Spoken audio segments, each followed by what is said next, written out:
Hello dear guys and dear students.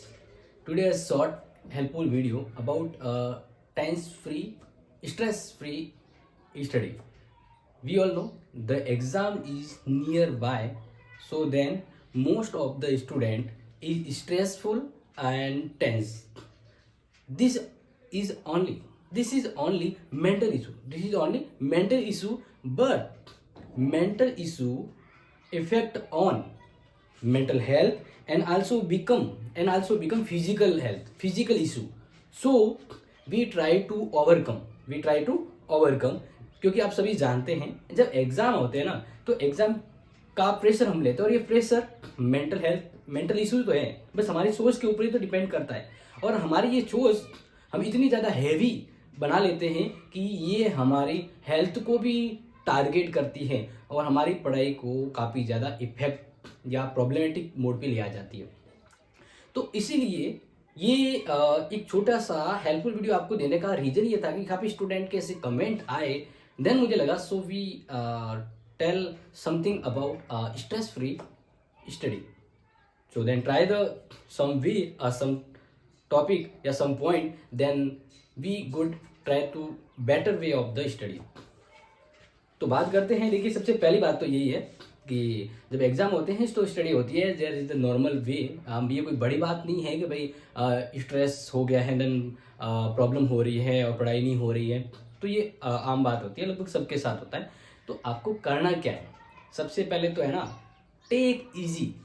इसको बड़ी problem मत बनाइए ना, इतनी प्रॉब्लम मत बनाइए, इतनी ज़्यादा मत सोचिए कि वो प्रॉब्लम बड़ी हो जाए, ठीक है। और मैं कुछ आपको बताने वाला हूँ जिसको आप शायद फॉलो करें, और ये करेंगे आप और करना भी है, देन आपका इसमें पॉजिटिव इफेक्ट नज़र आएगा। सबसे पहले तो ये है कि जब आप एग्ज़ाम के दरमियान आप पढ़ते हैं तो आप और आपका एग्ज़ाम, आप दो चीज़ों को ही फोकस करते हैं। तो इन्हीं फोकस में आपका एग्ज़ाम की कुछ अच्छी तैयारी नहीं होती है तो वो आपके ऊपर हावी हो जाता है। तो इसलिए आप क्या करें, अगर आपको ज़्यादा हैवी एंड लोड हो रहा है ना, तो आप थोड़ा सा अपने पेरेंट्स, अपने किसी फेवरेट पर्सन के साथ थोड़ा समय बिताएं, ताकि जो हैवी एंड मूड है आपके माइंड में वो थोड़ा सा हल्का हो सके, ठीक है। तो हम तो यही कहेंगे कि फर्स्ट ऑफ ऑल सबसे पहले तो आप ये करें कि अपने जो फेवरेट, ठीक है ना, बात करें कि आपके जो भी फेवरेट हैं उनके साथ थोड़ा टाइम स्पेंड करें। क्या करें, टाइम स्पेंड, ठीक है ना। टाइम स्पेंड का मतलब है कि भाई आपको थोड़ा सा लगे कि हाँ मुझे थोड़ा सा एक दो बातें कर लो, थोड़ा हल्का हो जाएगा, तो ये हम कह सकते हैं कि शेयरिंग, ठीक है ना। शेयरिंग यानी शेयर कर सकते हैं थोड़ी सी बातें दूसरों के साथ, ताकि आपको जो पढ़ाई का जो लोड है वो थोड़ा हल्का हो सके। सिंपल सी बातें, क्योंकि कंसल्टेंसी होती है, जितना अगर आप स्ट्रेसफुल है तो थोड़ी सी बातें दूसरों से करोगे तो थोड़ा सा कहते हैं ना कि किसी से बात करने दुख हल्का होता है, देन ये भी तो वैसा ही समथिंग होता है।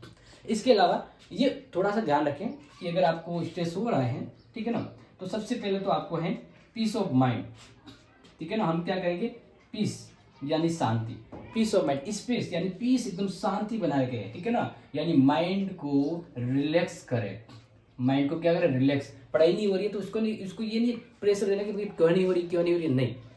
आप उसको एक्सेप्ट कर लीजिए कि हाँ बिल्कुल एग्जाम है, थोड़ा लोड हो रहा है, तो माइंड को ये एक्सेप्ट करने दीजिए और थोड़ा रिलैक्स कीजिए, थोड़ा रिलैक्स कीजिए। और हम ये कह सकते हैं कि आप थोड़ा ब्रेक ले सकते हैं बीच में, छोटा छोटा, यानी शॉर्ट ब्रेक, शॉर्ट ब्रेक ये आप कर सकते हैं। शॉर्ट ब्रेक लेंगे ना तो थोड़ा सा माइंड जब फ्री हो जाएगा तो फिर आप पढ़ेंगे तो बिल्कुल थोड़ा बेटर वे पे आप कर सकते हैं। एंड जो ऑलवेज आपको मैं कभी कहता रहता हूँ कि अगर कुछ चीज़ें आपके ऊपर माइंड ऑफ ज़्यादा हैवी हो जाती है ना, तो पढ़ने के दौरान या थोड़ा सा टाइम निकाल के एक बार तो क्या करें, close your eyes, close your eyes, आंखें बंद कर लीजिए, ठीक है ना। Close your eyes and breathe, and breathe मतलब सांस लीजिए, आंखें बंद कर लीजिए।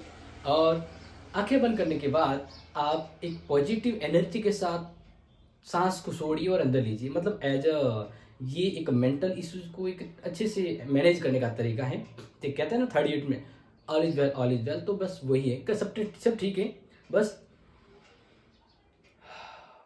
सब अच्छा होगा, बढ़िया होगा। अरे बढ़िया होगा क्योंकि हम ही तो बढ़िया कर सकते हैं ना। तो बस ये ले एक थोड़ा सा और आंखें बंद करते आप ये भी फील कर सकते हैं, कुछ अच्छे मोमेंट के बारे में सोचिए, आंखें बंद कर लीजिए और कुछ ऐसी यादों के बारे में सोचिए जो शायद आपको एज ए गुड फील करवाती है, बेटर फील करवाती है, तो आप वो आजमा सकते हैं, ठीक है। एंड देन आप ध्यान रखिए कि एक तरीका आपको एग्जाम से डर या स्ट्रेस या घबराहट हो रही है तो आपको क्या करें, एग्जाम को बार बार फाइट करने की सोच, फाइट मतलब आपकी जो पेपर आता है ना उस पेपर की प्रैक्टिस करें। क्या करें, paper practice, paper practice, paper practice करें ना, 2-4 पेपर जैसे आपका पेपर आ रहा है उसी तरह के कोई मॉडल पेपर लीजिए और उसको सॉल्व कीजिए, क्योंकि ये पहली बार पेपर आता है तो उसकी सोच के आपको घबराहट होती है। अगर ये पेपर आप एग्जाम से पहले 2-3 बार ऐसे पेपर नजरों से निकाल देते हो, पेपर सॉल्व कर देते हो, तो वो एग्जाम का स्ट्रेस कम होगा। जब हम पहली बार किसी से मिलते तो heartbeat almostly as a high bumping jumping, but अगर हम उसी चीज़ को रिफ्लेक्ट होते रहते हैं, मिलते रहते हैं, देन वो इतना हैवियन नहीं बनता है। तो हमें क्या करना है, एग्जाम जो हमारे ऊपर एज ए हावी मतलब ज़्यादा लोडिंग वे पर ना जाए, तो इसलिए हमें एग्जाम के पेपर की जो मॉडल पेपर है उसकी कुछ ट्रिक्स लें, मतलब उसको सॉल्व करने का सोचें, ओके। एंड ये आपको एक थोड़ा सा इजी वे पे कर सकता है। तो बस ये ध्यान रखें कि पेपर की प्रैक्टिस करें, ये सबसे बढ़िया तरीका। मैं तो मानता हूँ कि आप ये 2 चीज़ें करें, ठीक है ना। वैसे तो सब चीज़ें करना ही है, लेकिन बाकी अगर आपको ऐसा नहीं लगता है तो पहले तो आप थोड़ा सा चिल आउट करें, यानी किसी दोस्तों के साथ ऐसे 5-10 मिनट घूम ले, थोड़ा सा हल्का फुल्का बातें करें, देन पेपर प्रैक्टिस करें, तो इससे आपका स्ट्रेस है वो थोड़ा अच्छा हो जाएगा। बाकी मैं तो चाहता हूँ कि आप ये चारों जो रूल्स है, मतलब जो हेल्पफुल ट्रिक्स है वो अपने स्टूडेंट के लिए मैंने बताई, देन आपको ईजी रहेगा, थोड़ा समझ में आ जाएगा। तो बस ये सोचें कि टेंशन उसी को होता है जो सोचता है कुछ करता है। तो ये सोचिए ना कि आप कुछ बढ़िया कर रहे हैं, यू हैव इस कहते हैं ना कि आप बहुत अच्छे मोड पे, you have a good platform, आपके पास एक अच्छा प्लेटफॉर्म है, तो आप उसके लिए तैयारी कीजिए, अच्छा होगा, सब कुछ अच्छा होगा।